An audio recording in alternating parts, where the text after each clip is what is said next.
جب وضو میں خامیاں ہوں گی، غسل میں خامیاں ہوں گی، نماز کے فرائض و شرائط معلوم نہیں ہوں گے، تو پھر نماز کی لذتیں اور روحانیت کیسے نصیب ہوگی؟ وَإِن كُنتُم مَرْضَىٰ، اور اگر تم بیمار ہو، او علی سفر، یا سفر میں ہو، او جاء احد منکم من الغائط، یا تم میں کوئی قضائے حاجت سے آیا ہو، یعنی اس کا وضو ٹوٹا ہوا ہو، او لامستم النساء، یا تم نے عورتوں سے صحبت کی ہو یعنی غسل فرض ہو، فلم تجدوا ماء، اور ان صورتوں میں پانی نہ پاؤ، فتیمموا صعیدا طیبا، تو پاک مٹی سے تیمم کرو،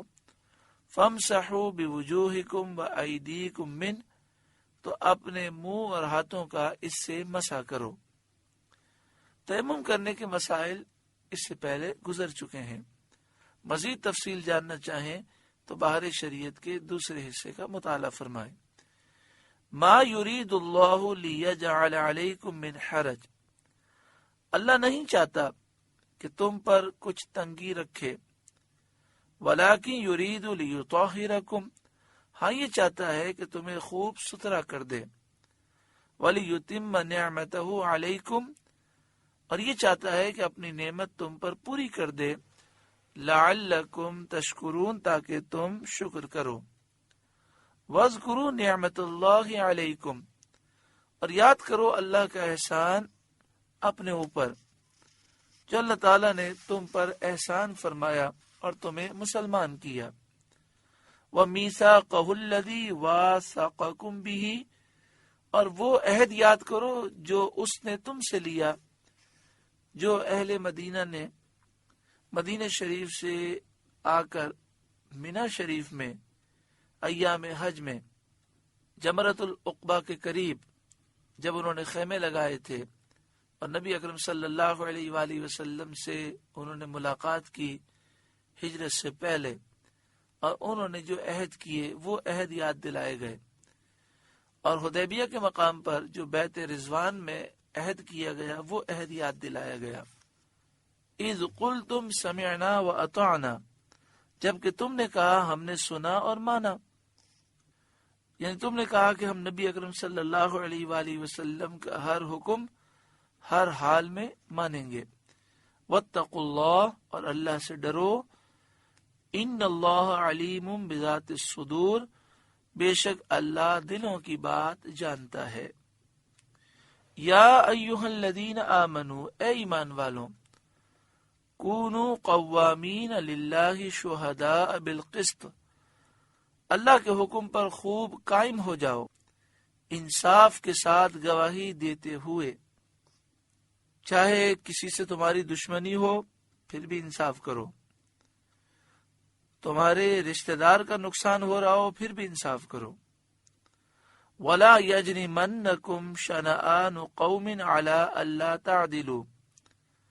اور تم کو کسی قوم کی دشمنی اس پر نہ ابھارے کہ انصاف نہ کرو، ایسا نہ ہو کہ کسی قوم کی دشمنی کی وجہ سے تم ناانصافی کرو، اعدلوا، انصاف کرو، ہوا اقرب للتقوی، وہ پرہیزگاری سے زیادہ قریب ہے، واتقوا اللہ، اور اللہ سے ڈرو، ان اللہ خبیر بما تعملون، بے شک اللہ کو تمہارے کاموں کی خبر ہے۔ وعد اللہ الذین آمنوا وعملوا الصالحات، ایمان والے نیکوکاروں سے اللہ کا وعدہ ہے، وہ لوگ جو ایمان لائے اور اچھے اعمال کیے ان سے اللہ نے وعدہ فرمایا، لہم مغفرۃ واجر عظیم، ان کے لیے بخشش اور بڑا ثواب ہے۔ والذین کفروا وکذبوا بآیاتنا، اور وہ جنہوں نے کفر کیا اور ہماری آیتیں جھٹلائیں، اولئک اصحاب الجحیم، وہی جہنم والے ہیں، ہمیشہ وہ جہنم میں رہیں گے۔ یا ایہا الذین آمنوا اذکروا نعمت اللہ علیکم، اے ایمان والوں اللہ کا احسان اپنے اوپر یاد کرو، اذ ہم قوم ان یبسطوا الیکم ایدیہم فکف ایدیہم عنکم، جب ایک قوم نے چاہا کہ تم پر حملہ کرے تو اللہ نے ان کے ہاتھ تم پر سے روک دیے۔ حضرت صد الافاضل علامہ مولانا نعیم الدین مراد آبادی علیہ رحمہ تفسیر خزائن العرفان میں اس کا شان نزول یہ لکھتے ہیں، ایک مرتبہ نبی کریم صلی اللہ علیہ وسلم نے ایک منزل میں قیام فرمایا۔ صحابہ کرام جدا جدا درختوں کے سائے میں آرام کرنے لگے۔ سید عالم صلی اللہ علیہ وسلم نے اپنی تلوار ایک درخت میں لٹکا دی۔ ایک دیہاتی، ایک عربی موقع پا کر آیا اور چھپ کر اس نے تلوار لی اور تلوار کھینچ کر حضور صلی اللہ علیہ وآلہ وسلم سے کہنے لگا، اے محمد صلی اللہ علیہ وآلہ وسلم، تمہیں مجھ سے کون بچائے گا؟ حضور صلی اللہ علیہ وآلہ وسلم نے فرمایا، اللہ۔ یہ فرمانا تھا کہ حضرت جبریل علیہ السلام نے اس کے ہاتھ سے تلوار گرا دی اور نبی کریم صلی اللہ علیہ وآلہ وسلم نے تلوار لے کر فرمایا کہ تجھے مجھ سے کون بچائے گا؟ کہنے لگا، کوئی نہیں، میں گواہی دیتا ہوں کہ اللہ کے سوا کوئی معبود نہیں،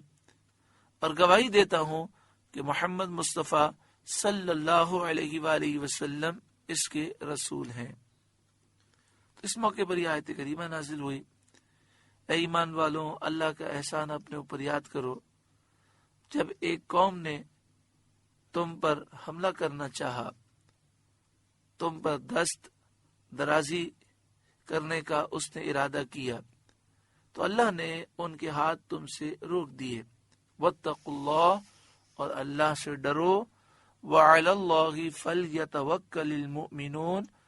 اور مسلمانوں کو اللہ ہی پر بھروسہ کرنا چاہیے۔ سورۃ المائدہ کا دوسرا رکوع مکمل ہوا۔ اللہ رب العالمین اس رکوع کے نور سے ہمارے قلوب کو روشن منور فرمائے۔ اس رکوع میں اس بات کا ذکر ہے کہ انصاف کرو، تقوی اختیار کرو، اور تقوی کے متعلق آپ سن چکے کہ جو حرام کام ہیں، جو گناہ کے کام ہیں، ان کو چھوڑ دینا یہ تقوی ہے۔ اللہ تعالی ہمیں تقوی اور پرہیزگاری نصیب فرمائے، ہر معاملے میں انصاف کرنے کی توفیق عطا فرمائے۔ آپ سے گزارش ہے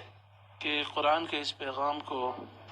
آگے پہنچا کر ثواب جاریہ حاصل کریں۔